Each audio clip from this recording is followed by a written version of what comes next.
Assalamualaikum warahmatullahi wabarakatuh. Nama saya Mesayu Tritami dari jurusan Bisnis Digital kelas A. Di sini saya akan menjelaskan tentang diferensial dan integral dari matematika bisnis dan ekonomi. Tujuan pembelajaran kali ini adalah memahami konsep dasar diferensial dan integral, menyelesaikan persoalan atau studi kasus, mengaplikasikan diferensial dan integral dalam analisis bisnis dan ekonomi. Selanjutnya ada definisi. Definisi diferensial adalah turunan yang berarti pengukuran terhadap bagaimana fungsi berubah seiring perubahan nilai input. Secara umum, turunan menyatakan bagaimana satu besaran berubah akibat perubahan besar lainnya.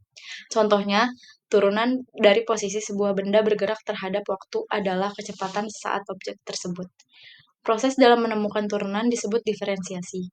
Suatu fungsi dikatakan dapat didiferensiasi bila fungsi itu mempunyai turunan di titik tersebut.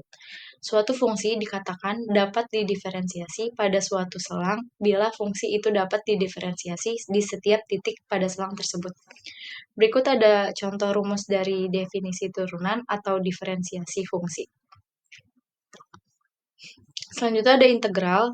Definisi integral adalah konsep penting dalam kalkulus yang membantu kita menghitung luas area di bawah kurva suatu fungsi.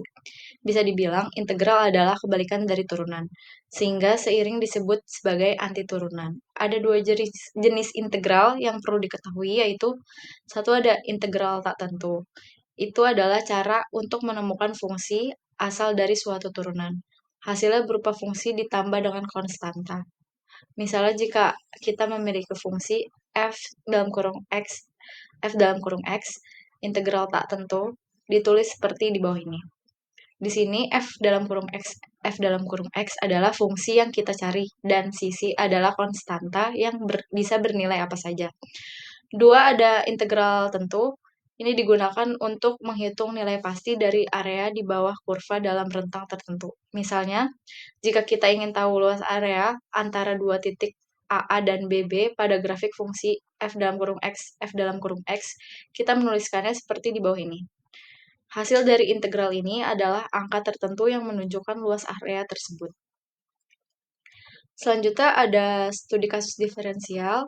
Kasus pertama itu penurunan fungsi. Soalnya, sebuah perusahaan memproduksi barang dengan biaya total C dalam kurung X sama dengan 5 kali 2 plus 20X plus 100. Cara menghitungnya seperti yang ada di bawah ini.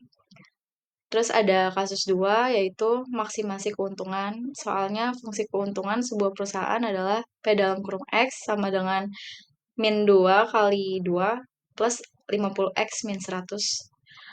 Itu menentukan jumlah barang yang memaksimalkan keuntungan, 2 keuntungan maksimum. Cara penyelesaiannya seperti yang ada di bawah ini.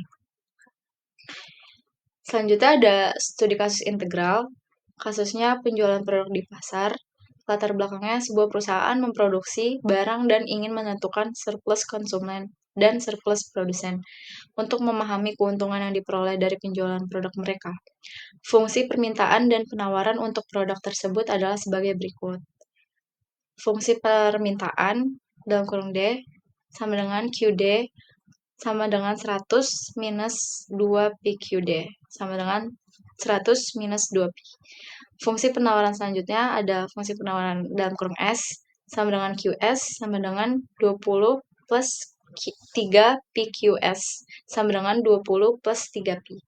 Langkah-langkah penyelesaiannya ada menentukan titik keseimbangan seperti di bawah ini. Selanjutnya ada menghitung surplus konsumen seperti di bawah ini cara penyelesaiannya. 3 ada menghitung surplus produsen. Caranya ada di bawah ini juga. Jadi kesimpulannya melalui penerapan integral, perusahaan dapat menganalisis surplus yang diperoleh dari penjualan produk. Surplus konsumen yang tinggi menunjukkan bahwa konsumen mendapatkan manfaat besar dari harga yang relatif rendah. Sementara surplus produsen menunjukkan keuntungan yang lebih kecil. Analisis ini membantu perusahaan dalam pengambilan keputusan terkait harga dan produksi untuk memaksimalkan keuntungan. Selanjutnya ada relevansi materi dalam bisnis dan ekonomi. Diferensial matematika dalam bisnis dan ekonomi, elastisitas dan fungsi marginal. Diferensial digunakan untuk menganalisis elastisitas dan fungsi marginal dalam ekonomi. Elastisitas menunjukkan respon suatu variabel terhadap perubahan lainnya. Sedangkan fungsi marginal memberikan informasi tentang perubahan kecil dalam output yang dihasilkan oleh perubahan kecil dalam input. Selanjutnya ada analisis minimum, biaya, dan maksimal laba diferensial digunakan untuk menemukan titik ekstrim atau maksimum atau minimum dalam fungsi biaya dan laba. Hal ini membantu perusahaan dalam pengambilan keputusan operasional yang optimal. Selanjutnya ada integral matematika dalam bisnis dan ekonomi, yaitu perhitungan total biaya produksi dan penerimaan integral digunakan untuk menghitung total biaya produksi dan penerimaan. Misalnya dengan menggunakan integral, perusahaan dapat mengetahui biaya total yang diperlukan untuk mencapai tingkat produksi tertentu dan estimasi penerimaan total dari penjualan produk. Ada estimasi tingkat efisiensi produksi, integral membantu dalam menentukan titik efisiensi produksi dan memperkirakan tingkat produksi yang optimal. Hal ini sangat penting dalam pengambilan keputusan produksi yang efektif. Terus ada prediksi tren ekonomi, integral juga digunakan untuk memprediksi tren ekonomi dan membuat kebijakan yang tepat untuk meningkatkan pertumbuhan ekonomi. Meskipun demikian, implementasi integral dalam praktik ekonomi di Indonesia masih memiliki tantangan seperti keterbatasan sumber daya manusia dan teknologi. Berikut ada kesimpulan dari semuanya, diferensial dan integral matematika menjadi dasar penting dalam analisis ekonomi dan bisnis. Mereka membantu dalam menentukan perilaku fungsi, memprediksi dampak perubahan, dan membuat keputusan strategis yang efektif. Dengan demikian, perusahaan dapat meningkatkan efisiensi operasional dan meningkatkan keuntungan. Terima kasih.